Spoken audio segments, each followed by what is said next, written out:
you so much, Madam Chairwoman.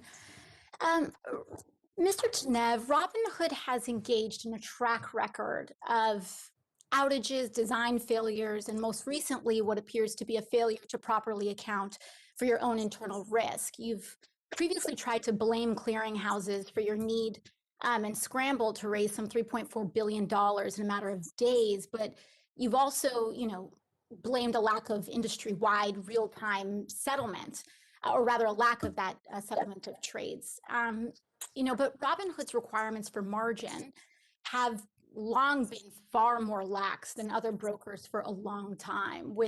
In December, just a couple months ago, you bragged about having some of the most competitive rates in the industry. And this is evidenced by your recent decision to raise those requirements. When Robinhood prohibited its customers from purchasing additional shares of several stocks, other brokerages merely adjusted the margin requirements on these stocks.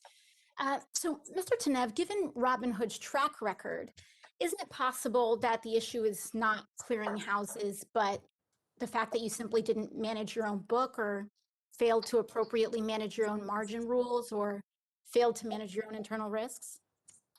Thank you for this question, Congresswoman.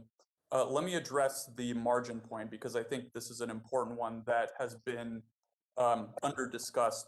So in December, when we lowered our margin rates to 2.5%, one of the details that I think was missed is that most other brokerages have tiered margin rates where the wealthier customers pay much lower margin rates than lower net worth customers. So you'll have someone that has $10,000 paying 9 to 10% for margin, whereas someone with $1 million pays 2%.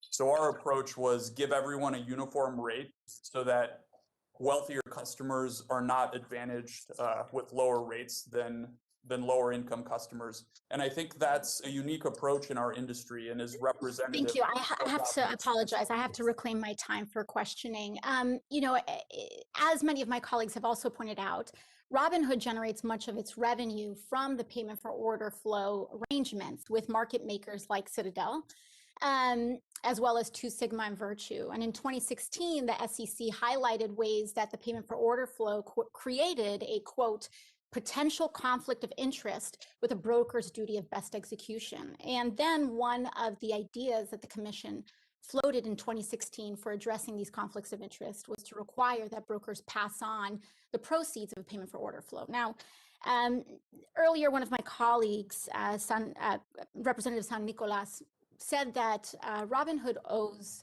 its customers a lot more than an apology. And I happen to agree with him. I believe that the decisions made by you and this company have harmed your customers.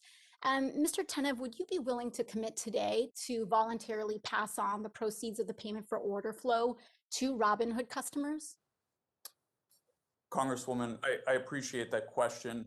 When the statement you referred to was made, I believe 2015 or 2016, it was before Robinhood forced the entire industry to drop commissions and replicate our business model, which made payment. So is that I should take that as a no? You're not willing to pass on the proceeds of payment for order flow to your customers? When the other brokers dropped, I'm just talking about today, right now. Payment for order flow, Congresswoman, allows for commission-free trading.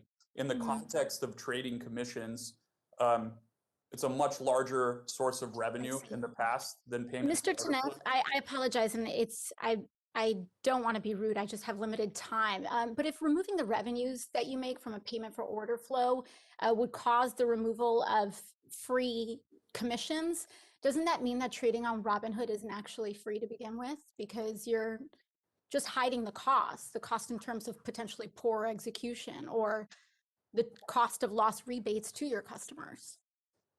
So certainly, Congresswoman, Robinhood is a for-profit business and needs to generate some revenue to pay for the costs of running this business. People were initially skeptical that the model, even with payment for order flow, would work when you remove commissions. And I think we've proven that otherwise by making this the standard model by which brokerages operate now. I see. Okay, Mr. Tennant, I have to move on very quickly. I have a timeline question here for Mr. Plotkin. I see that earlier your testimony today was that hello. Earlier, your testimony today was that Melvin Capital had not engaged in. Oh, sorry, Madam Chairwoman. I'm sorry. I think you're not muted. Sorry about that. Mr. Plotkin, earlier today, you mentioned that Melvin Capital had not engaged in a naked short of GameStop, and Melvin closed out its position on GME on the 26th, correct? I'm sorry, the gentle lady's time has expired, but we have to go to Mr. Auchincloss for 5 minutes.